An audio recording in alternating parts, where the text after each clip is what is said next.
Welcome to Laces Out, Week 2. Let's get right to the scores. The Jets beat the Jaguars 32-3. Quarterback Luke McCown of the Jaguars had a quarterback rating of 1.8. Here's a list of other things that are 1.8. Vince Young's college GPA.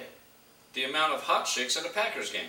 That's right, the over-under on wins for the Kansas City Chiefs and the Seattle Seahawks and the Minnesota Vikings and the Indianapolis Colts. 1.8. Slightly less than the number of chicks that we know Ben Roethlisberger has raped. Dallas beat the 49ers 27-24 in overtime. Tony Romo was injured but returned to the game because Tony Romo nursing a broken rib is way better than John Kitna nursing a football. Cleveland beat Indianapolis 27-19. Colts fans were excited when they thought they saw Peyton Manning wearing a helmet on the sideline, but it turned out to be his giant, ridiculous forehead.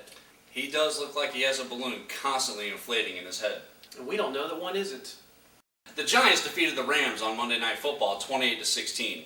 A couple of Giants defensive players faked injuries. Steven Jackson was pissed. But then they came back in the game. Steven Jackson was confused. Tennessee defeated Baltimore 26-13. Matt Hasselbeck had a great game, but not everybody's quite on board with him yet. He had to dump the Gatorade shower on himself. Well, I mean, logistically, that's impressive. Yeah, that's kind of impressive. The Patriots beat the Chargers 35-21. Before the game, Tom Brady told fans to start drinking early and to lube up. Note to self, don't drink with Tom Brady. The New Orleans Saints beat the Chicago Bears 30-13. Jay Cutler got drunk after the game and hooked up with a transvestite.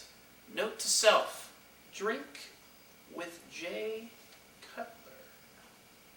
Now with the Falcons-Eagles score, we go live to Travis, who's in front of a TV with a picture of the Georgia Dome on it. Travis? Thanks, Jim. Big game for Mike Vick and the Eagles. It's his first time returning to Atlanta since murdering dogs at the Georgia Dome. Whoa, Travis, that's not right. Oh, right.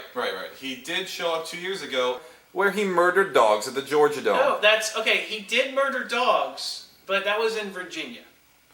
Oh, that's right. He did go back to Virginia, and then he shot those kids at Virginia Tech. No, that's not how it happened at all. Was it Marcus Vick? I did see something about that. No, Marcus Vick, none of the Vicks have murdered anybody that we know of, okay? This is getting ridiculous. Can you just tell me who won the game? Vick? Nope, that's not a team.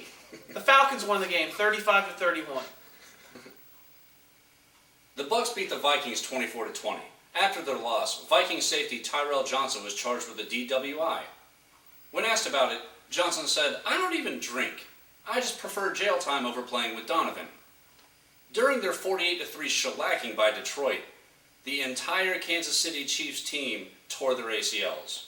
I thought it was just Jamal Charles. That's exactly what I just said. The entire Chiefs team. The Broncos beat the Bengals 24-22. Tim Tebow had to play receiver because the Broncos ran out of players. When asked if he blamed the coaching staff for this mistake, Tim Tebow said, "I would never do such a thing. I blame God." Wow, the NFL's changed him. It's money. The Texans beat the Dolphins 23-13 in Miami.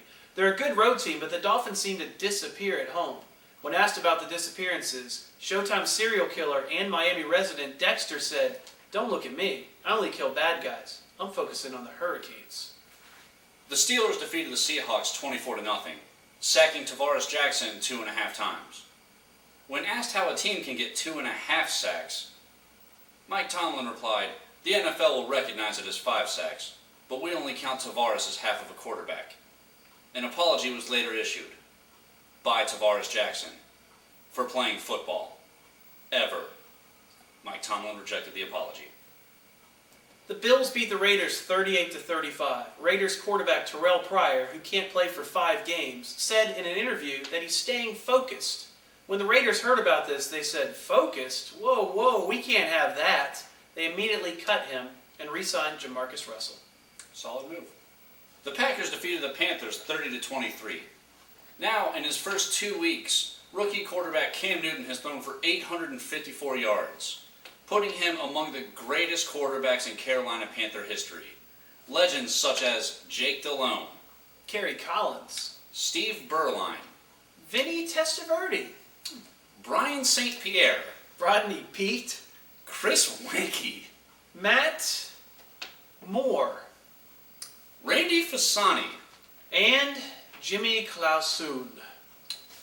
This just in, Cam Newton is now the greatest quarterback in Carolina Panther history.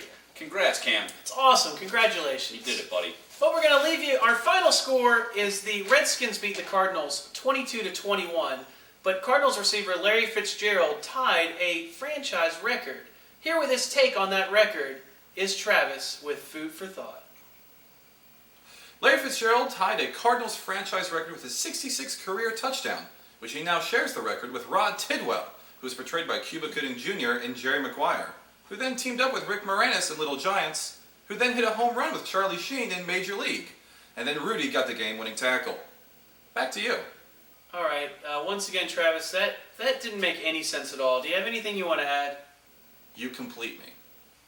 You complete me. Help me help you. Show me the money! Is that from Major League 2? No, it's from Jerry Maguire. You guys were doing Could like... you try any harder to fit in? So all right, well, look, that wraps up week 2 of Laces Out.